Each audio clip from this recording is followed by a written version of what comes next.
प्यार, जब भी ये शब्द हमारे कानों में पड़ता है तो मन में न जाने कितनी तस्वीरें उभर आती हैं।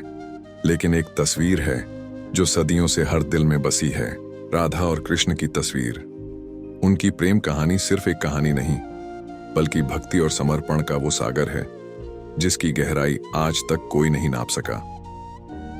तो चलिए आज चलते हैं उस दौर में, वृंदावन की उन गलियों में जहां कान्हा की बांसुरी की धुन पर पूरी प्रकृति झूम उठती थी और राधा रानी के पायल की छनक से सारा माहौल महक उठता था। ये कहानी शुरू होती है बरसाना की एक प्यारी सी कन्या राधा और गोकुल के नटखट राजकुमार कृष्ण के बचपन से। वो पहली बार कब मिले ये कहना मुश्किल है, क्योंकि ऐसा लगता था मानो वो हमेशा से एक दूसरे के लिए ही बने थे। उनका मिलना कोई साधारण मिलना नहीं था, ये तो जैसे दो आत्माओं का सदियों पुराना मिलन था। वृंदावन की हर एक चीज उनके प्यार की गवाह है। वो यमुना का किनारा जहां कृष्ण घंटों बैठकर राधा का इंतजार करते थे, वो निधिवन जहां उनकी दिव्य रास लीला होती थी जिसे देखने के लिए देवता भी तरसते थे। हर सुबह जब कृष्ण अपनी गायों को चराने ले जाते तो राधा की नजरें बस उन्हें ही ढूंढती थीं, और शाम को जब कृष्ण लौटते तो उनकी बांसुरी की धुन सिर्फ और सिर्फ राधा को पुकारती थी। उनका प्यार बड्ढा ही अनोखा था। उसमें छेड़छाड़ थी, रूठना मनाना था, एक दूसरे को तंग करने की मासूम शरारतें थीं, लेकिन इन सब के ऊपर था एक दूसरे के लिए अटूट विश्वास और निस्वार्थ समर्पण। कृष्ण की हर शरारत राधा के चेहरे पर मुस्कान लाने के लिए होती थी, और राधा का हर गुस्सा बस कुछ पल का होता था जो कृष्ण के प्रेम भरे स्पर्श से पिघल जाता था।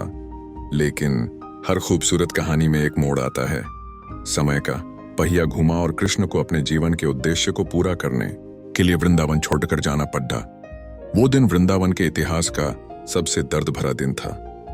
यमुना का पानी थम गया, पक्षियों ने चहचहाना बंद कर दिया, और राधा तो जैसे पत्थर की हो गई। वो विदाई का पल कल्पना कीजिए, जब दो आत्माएं जो कभी एक दूसरे से अलग नहीं हुई, उन्हें बिछड़ना पड़ रहा हो। कृष्ण ने राधा से वादा किया कि वो लौटेंगे, लेकिन वो कभी वृंदावन वापस नहीं लौट पाए।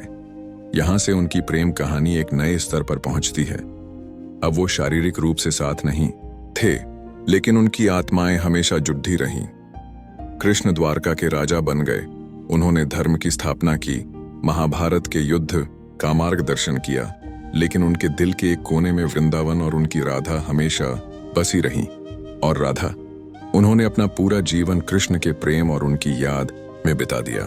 उनकी आंखें हमेशा उस रास्ते को देखती रहती जहां से कृष्ण गए थे। उनका हर सांस कृष्ण का नाम लेता था। लोग अक्सर पूछते हैं कि जब वो मिल नहीं सके तो उनका प्यार अमर कैसे हुआ। उन्होंने शादी क्यों नहीं की? शायद इसलिए क्योंकि उनका प्यार किसी सामाजिक बंधन या रिश्ते का मोहताज था ही नहीं। वो एक दैवीय प्रेम था, आत्मा का, आत्मा से मिलन। राधा कृष्ण का नाम आज भी एक साथ लिया जाता है, राधे कृष्ण। कृष्ण से पहले हमेशा राधा का नाम आता है, क्योंकि राधा प्रेम की वो पराकाष्ठा है, वो भक्ति है जिसके बिना भगवान भी अधूरे हैं। उनकी कहानी हमें सिखाती है कि सच्चा प्यार पाने का नाम नहीं, बल्कि किसी की खुशी में खो जाने का नाम है। ये दूरी या समय से खत्म नहीं होता, बल्कि और भी गहरा हो जाता है। राधा कृष्ण की प्रेम कहानी सिर्फ एक प्रेम कहानी नहीं, ये तो प्रेम का वो ग्रंथ है जिसका हर पन्ना हमें निस्वार्थ प्रेम और समर्पण का पाठ पढ़ाता है।